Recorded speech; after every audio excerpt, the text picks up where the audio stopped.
Right after Jim dies, the man in yellow stands over him, not even rushing, like he's watching a scene he's already read. As Jim slips away, the man in yellow says it's a shame Jim won't get to see the next chapter, calling it his favorite. Out of nowhere, Julie bursts in, skipped ahead in time, frantic to change what's happening. But the man in yellow just tells her the truth. Once a story's played out, you can't rewrite it. This sense of inevitability sets the tone. Everything after feels sealed by fate. Down in the tunnels under the town, Kenny is searching when he finds Boyd, who's facing something wild. Smiley, it's the creature Boyd killed, not dead but alive again, calmly getting dressed like none of it mattered. In that moment, Boyd realizes Smiley is actually Fatima's child, and the creatures just keep cycling through death, coming back exactly the same. Whatever victory Boyd thought he had over Smiley, it's suddenly meaningless. Meanwhile, Fatima's alone in the cellar, struggling to hang on to fragments of a disturbing vision. It feels like the town is stripping her memory away, erasing what she saw. Out in the woods, the man in yellow digs up a suitcase, swaps his clothes, and lets go of his old form.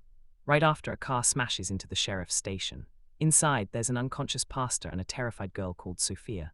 The town springs into action, treating it like their usual arrivals. But nobody knows Sophia is actually the man in yellow in disguise, already planted inside their community, blending right into their fight for survival. At Colony House, Christy is patching up Elgin's rough injuries from Boyd and Sarah's interrogation. The wounds are bad, and everyone's left reeling from what happened. Sarah, covered in blood, quietly slips away before the town turns on her completely. The cracks inside the group keep widening, shaped by fear, exhaustion, and the constant pressure to survive. Boyd finally hits his breaking point. He comes right out and says it, maybe there's no way to win against the town. In his last conversation with Ellis and Kenny, that uncertainty hangs heavy. Sophia kicks things off, disguised as the man in yellow. She's leaning over the pastor's body, sobbing and trembling. Honestly, you'd never guess she's not really mourning. The town buys her act, no questions asked. She slips right in with the other survivors. Nobody suspects a thing. Tabitha isn't ready to believe Jim's gone, so she pushes for answers. She sends Julie and Ethan searching for him at the barn. At the same time, Boyd finds a blood-soaked sack dangling from the motel sign. The whole town freaks out, expecting the worst. Turns out, there's just a dead goat inside. It's a planned distraction, meant to keep everyone busy and off track. But the real horror waits in the barn. Julie and Ethan walk straight into a setup. Jim's body is right there, and behind him, someone scrawled "Knowledge comes at a cost" across the wall. It's a blunt message, and it hits hard. Tabitha gets there just after, and the family is stuck, stunned and shattered. Right away, grief turns into anger. Tabitha lashes out at Jade, blaming his talk about reincarnation for what just happened and mixing up theory with painful reality. Julie tries out her story-walking ability, stepping carefully into territory she still doesn't understand.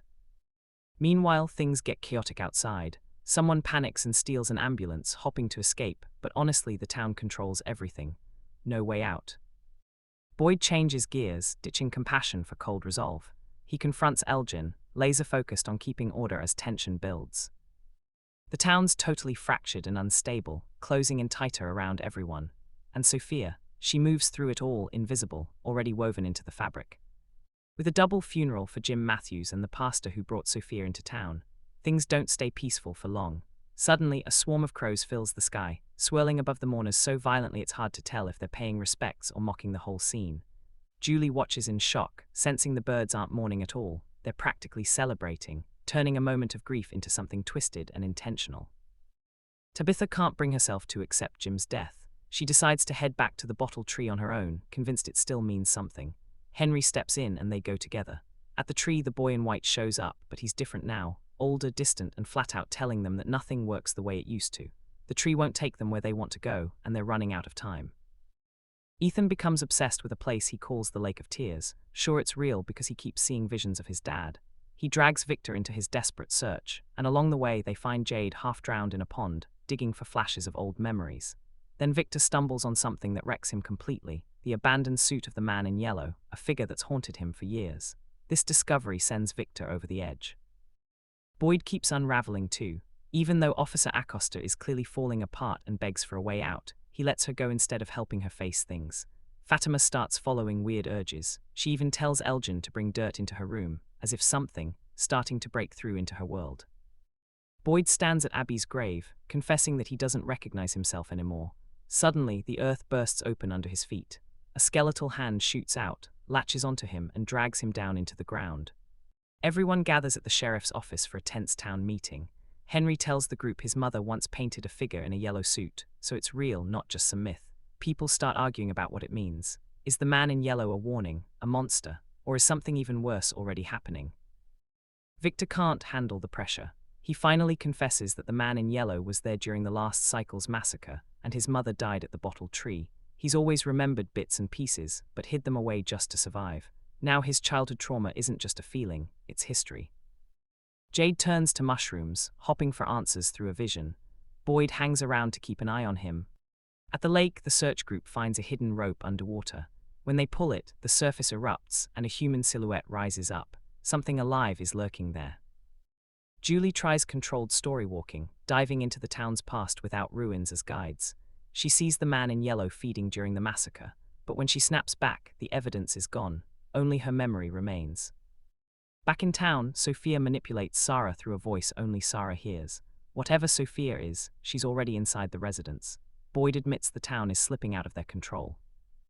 At the Lake of Tears, where Donna, Ellis, Patty, and Roger fish a weird shape out of the water, what they bring up isn't a body, it's 3 life-sized dolls, creepy enough to make your skin crawl. Donna takes one look and calls them scarecrows. She's got a hunch they're meant to trap something under the lake. Tabitha's reaction is different. She recognizes the dolls right away. Turns out she used to play with them as a kid, until a grumpy man snatched them away, saying they gave him nightmares. After that guy died, those nightmares apparently came back, making the dolls way more unsettling. That night, everyone hunkers down in a cabin, thinking the talismans will keep them safe. Nope, a huge scarecrow monster bursts through the wall, demolishing their sense of security. It goes after Roger first, ripping his jaw apart in a violent attack. Patty gets burned in the chaos. Donna almost doesn't make it, until Tabitha grabs a sharpened pole and impales the creature.